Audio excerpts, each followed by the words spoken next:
Kayako try to provide activities for children of all ages and learning styles. Younger children learn differently from their older brothers and sisters.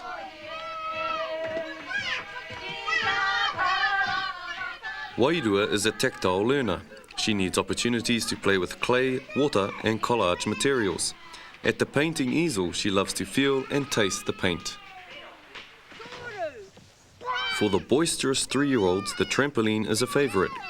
Here, as always, Kayako capitalise on the moment to feed in language and revise concepts.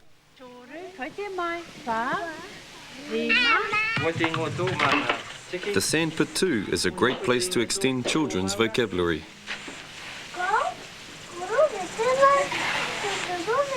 Oh, here, Rere.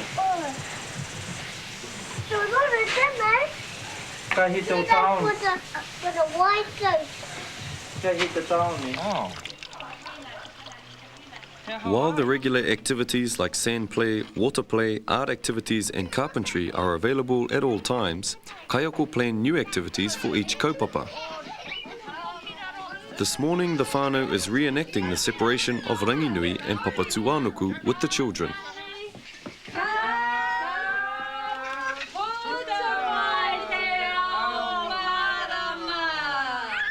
It is a fun way to retell the story and relive the experience through language that the children have already been exposed to through books and waiata.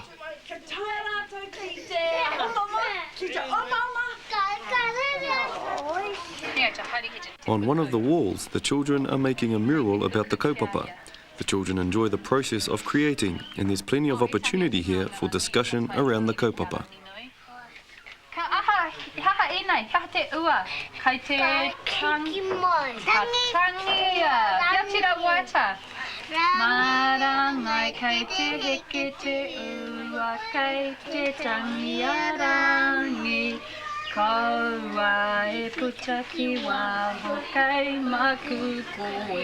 It is necessary to gather and prepare resources to support the kaupapa. The Kayako have collected a range of natural materials to use in collage, all at no expense. Books provide wonderful models of language and introduce new vocabulary and grammar. They can support oral literacy development, which is the foundation for later literacy development. They transport children to places and times beyond their everyday world, opening them up to new concepts and language.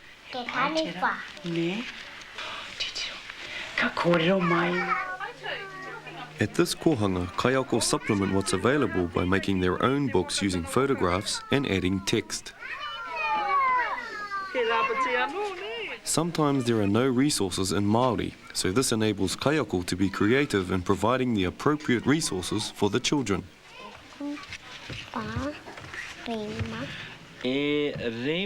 This homemade number chart is an ongoing favourite for the children.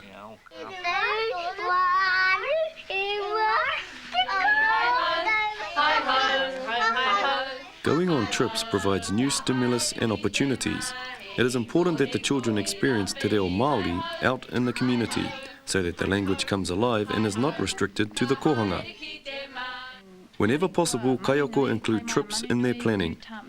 Children enjoy the excitement of visiting new places, and often there are appropriate venues close by.